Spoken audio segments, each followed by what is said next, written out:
Okay, I want to talk a little about addiction this time.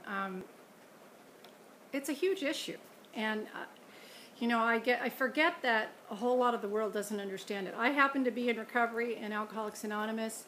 I don't care who knows that, and I'm surprised. I was surprised when I went, and I'm also a licensed therapist just for the heck of it. But the reason I mentioned that is that when I was in graduate school, I was surprised at how little information there is out there about addiction and how little they understand it.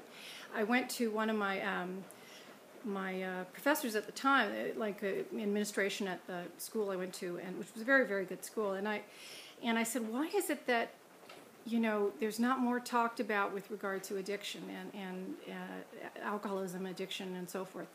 And she said to me, it's because, well, she probably said some other things too, but she said that pretty much the 12-step programs have it sewn up.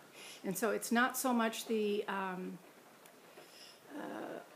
on the agenda of the therapist themselves, and so, which is what I'm trained in. So, and I knew that to be true for my own life, but I was surprised to hear therapy kind of give up. But most therapists don't know about it. I mean, let's face it, you don't really have to usually address addiction or understand addiction unless you've been there.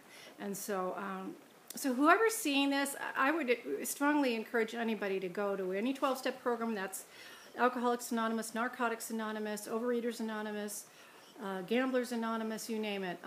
There's even a Debtors Anonymous for people with spending problems, apparently. And so the reason the 12-step programs are prevalent all over the world is because it works, and it's free.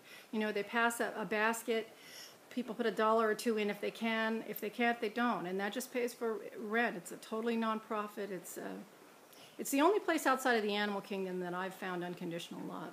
And it doesn't mean everybody in the 12-step programs is perfectly together or anything, but you do the best you can, and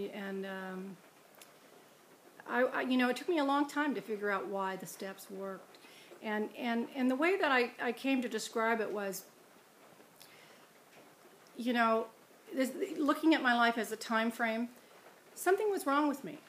Something was wrong with me before I took my first drink. I didn't feel like I fit in. I didn't feel like I was a part of everyone. Like I understood life the way everybody else did. I know a guy that went to a meeting who said he always felt like he was jettisoned to earth without a brochure.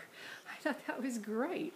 That's how I felt. Anyway, something was wrong with me. Then I found alcohol and/or drugs, and it worked. I mean, it was great. I mean, I felt like I fit in. I didn't have a problem with it.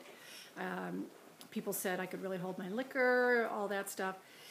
And then it turned on me. So something was wrong with me. I found drugs and alcohol, and then drugs and alcohol turned on me. And it quit working. And so now it looks to me and everybody else like I have a problem with drugs and alcohol. But if that is the problem, but if that was the problem, we could take that away and I would be fine. The thing is, I'm not fine. I still have to go back and address this stuff back here as to what was going on inside me that wasn't okay. Go back and address that to which alcohol and drugs was my answer. That had worked, but now it doesn't work anymore, right? So that's what the steps do. The steps address that stuff back there, but it addresses in a real-time, real-life way. So I just wanted to talk to that because, I see people falling by the wayside. I see people dying unnecessarily. I see people who have people they love whose lives are in jeopardy, and I just want to encourage anybody that has any issue with drugs or alcohol to go to meetings of Alcoholics Anonymous. If it's a little strange, go back again. Get there 10 minutes early. Stay a few minutes after. Give them a chance to talk to you. And then the other thing is, people kept giving me phone numbers when I first went, and I didn't want to call anybody. I was embarrassed to call people. I thought I had to have a question or a problem or something. And one time this lady said, well, did it ever occur to you to call and see how they're doing? And it didn't, because I was so scared in life, at the time.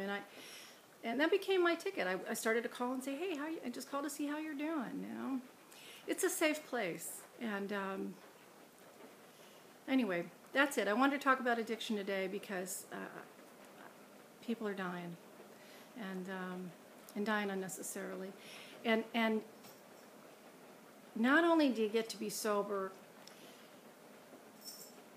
and make peace with life on life's terms, it gets to be better than it ever was. You know, you get to experience life for real. So, best wishes for everybody. Thanks.